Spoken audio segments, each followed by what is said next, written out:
All right, sports fans, how's everybody out there doing? William Martin coming at you one more time here on YouTube with another edition of the 300 Pounds of Sports Knowledge Podcast.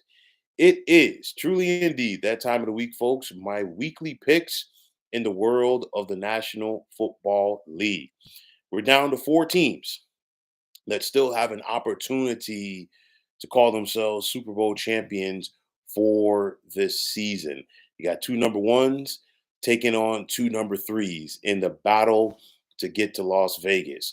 And I'll tell you like this, of the four teams that are remaining, clearly I'm going to pick who I feel, is going to win these two contests come Sunday.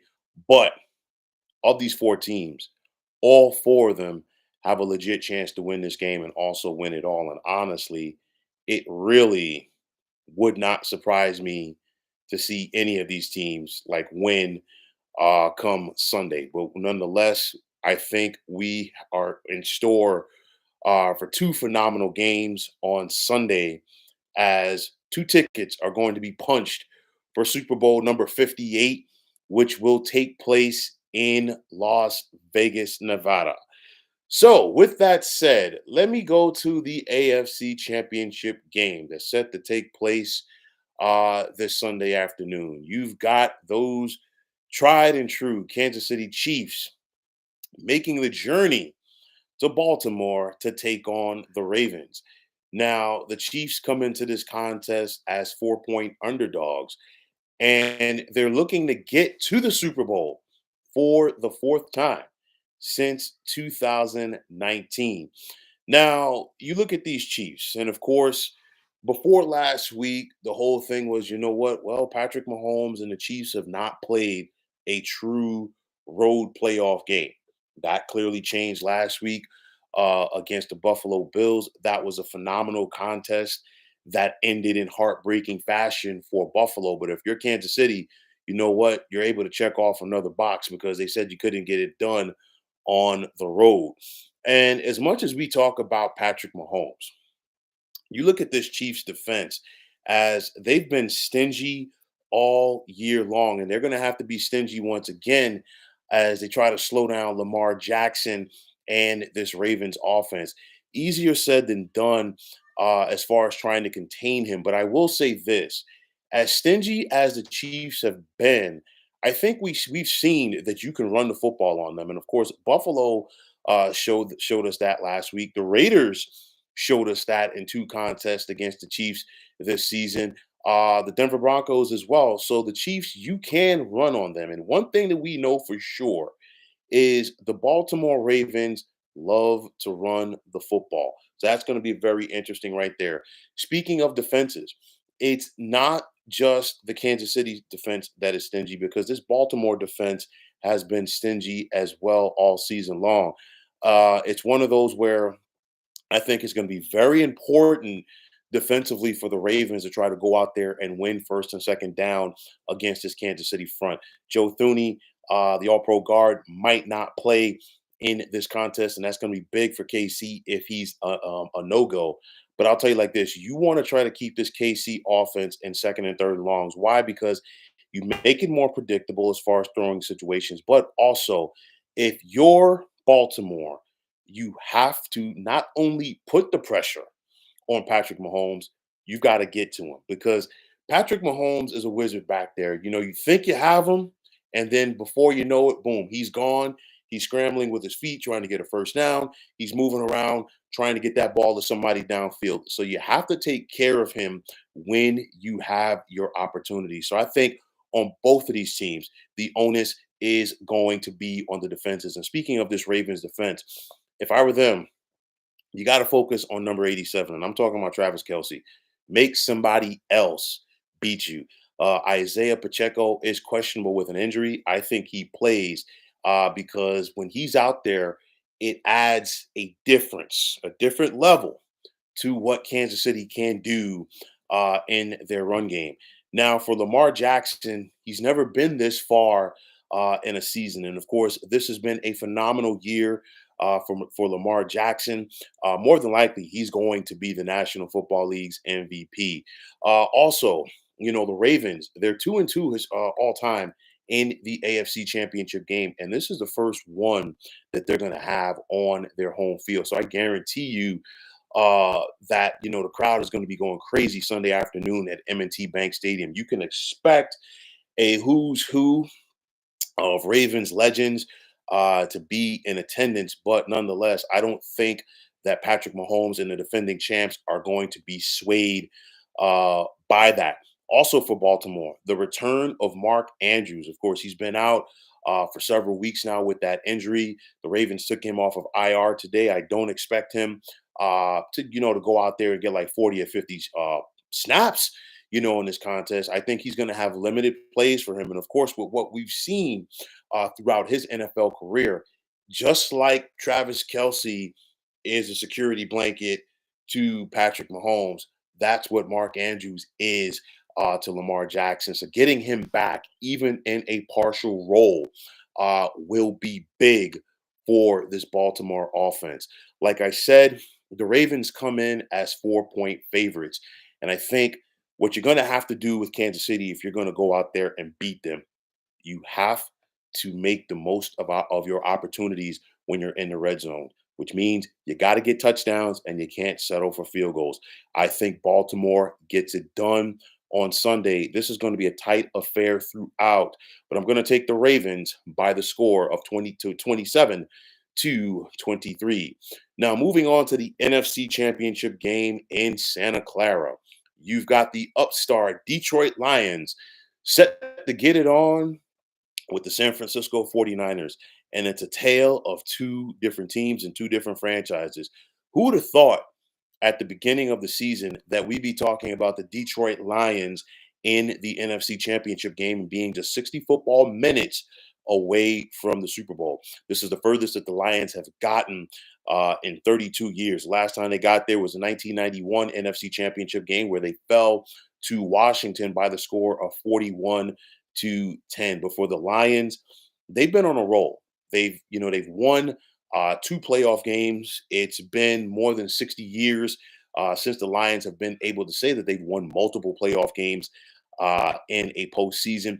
And they've made some history so far. Now they're looking to make some more history. Not only get to the Super Bowl, but also win a road playoff game, which would be the first time that they've won a road playoff game since they won their last NFL championship back in 1957. Make no mistake about this. Lions head coach Dan Campbell not only has this team, but he has the Motor City believing. I'll tell you right now, Dan Campbell is so popular in the Motor City that if he ran for mayor, he might win. So I think there's going to be some Lions fans heading west for this contest. You're going to see some Honolulu Blue out there in the crowd at Levi Stadium. Granted, you're going to see a lot of 49er fans out there. The Niner fans, they really love their team, and their team is giving them a good reason to go out there and support them. But nonetheless, I think in this contest right here, I think it's going to be very important for both of these teams to start fast. With the 49ers, we saw the inconsistency with their offense last week. Brock Purdy struggled in the rain. This offense as a whole struggled without Deebo Samuel. But credit to Brock Purdy. He went out there and made the plays when he had to in the fourth quarter to help the Niners come back and get that victory over the Green Bay Packers. Deebo Samuel is expected to play. How effective will he be? I'm not sure, but I will say this. His presence alone definitely has to give a jolt to this Niners team. Now, I'll tell you this. Deebo's playing with a bad shoulder. This Lions team is very physical. I guarantee you, Dan Campbell and company, they're going to go out there and they're going to try to put a few licks on Deebo, and they want to see how healthy that shoulder is for number 19. But nonetheless, he might be a decoy in this game. And if he is, other guys got to step up. The Christian McCaffreys, the Brandon Ayuk's, the George Kittles on offense for San Francisco. Both of these teams want to run the football. Both of these teams want to establish things at the line of scrimmage. And then also you feed off of that with your play action. Now, the Niners defense, they have had a history, and this Niners team in general has had a history of starting slow this season. And this is a game that you really want to start fast. Now, Steve Wilks, the Niners defensive coordinator, sometimes doesn't bring pressure early, but he might have to in this contest to try to rattle Jared Goff. Because if you've watched Jared Goff so far in this postseason, he's had a very clean pocket to work with behind this Lions offensive line. Also, something to keep an eye on. Jared Goff has a bad record. I think he's 1-7 all time against the 49ers, which dates back to his time in the NFC West with the Los Angeles Rams. Now, we talk about these Lions and you talk about this offense. This offense is going to look to put some stress on this Niners defense. They saw what the Green Bay Packers did last Saturday night against this Niners defense, but they just didn't make the most of all of their opportunities. And the Lions offensively, they're loaded. You're talking about Amon St. Brown, Jamison Williams and Josh Reynolds at wide receiver, and then Sam Laporta.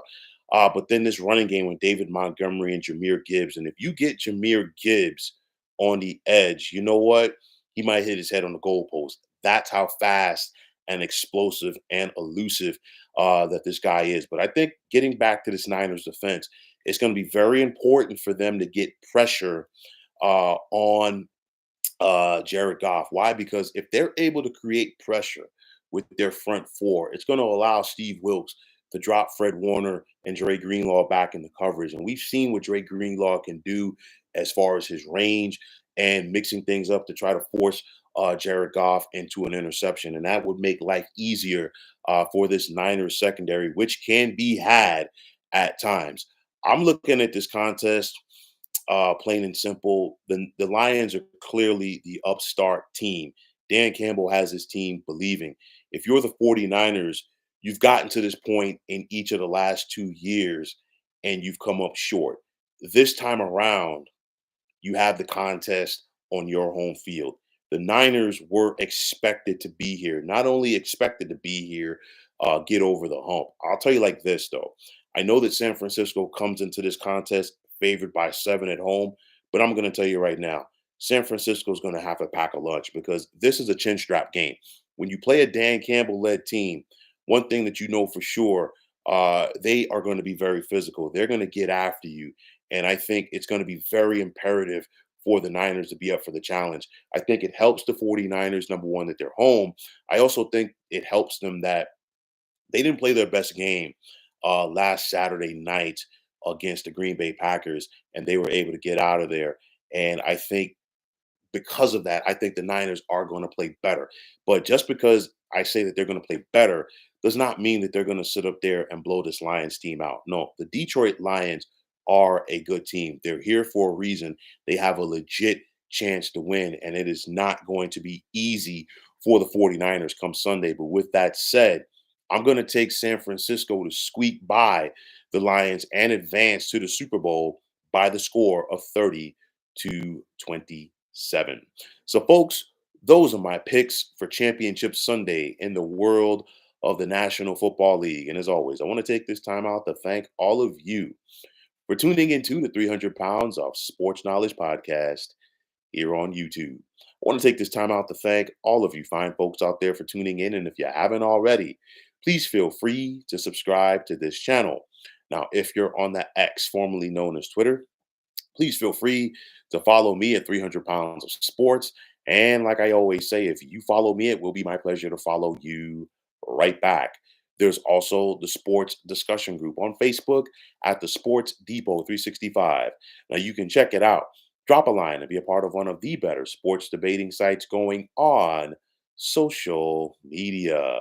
So once again, fine folks, my name is William Martin, and I am signing off. And I'm saying take care. Have yourselves a wonderful day and enjoy the action of Championship Sunday in the NFL. Be well, everybody.